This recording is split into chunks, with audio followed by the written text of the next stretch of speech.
या काळूरामच्या परत अंगात आलं भाऊ. तर राम राम मंडळी, स्वागत आहे परत एकदा आपल्या नवीन व्लॉगमध्ये. सर्वांना श्रीरामनवमीच्या खूप खूप शुभेच्छा. म्हटलं आजच्या शुभ मुहूर्तावर काहीतरी खरेदी करावा. मग काय उचलला हर्षाबाईला गेलो ना आलो घेऊन टीव्ही. घरी पोहोचताच लगेच आपल्या सुधीरला पण 2 बाळ झालेले होते, त्याचा आनंद झाला आपल्याला. अजून रविवारचा दिवस असल्यामुळे आपल्या गावचा बाजार होता आणि आपण घर प्रपंचवाले माणसं मग घेऊन निघलो यांना. प्रपंच म्हणजे फक्त आद्याचं बरं का.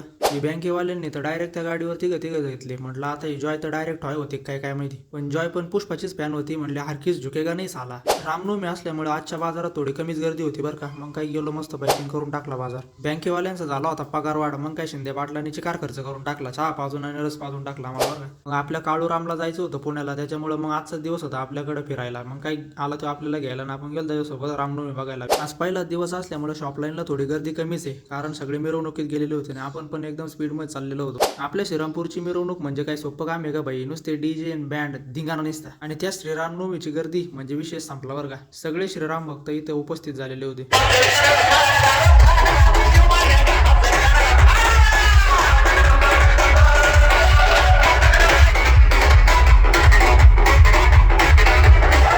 ना आपली टोळी कशी मग याच्यामुळे कधी यांना कुठं घेऊन जात नाही बरं का. मग काय मिरवणुकीत आहे ना मस्तपैकी झुलून इकडे आलो. मग थोडं फिरायला म्हटलं काय काय लागलेले असतात ते ग्राउंडला बघून येऊ. इथं आजीबाई हर्षाबाईला काय दाखवत होते काय माहिती भाऊ. आपण पण बघायला लागलो पण आपल्याला काही दिसलं नाही.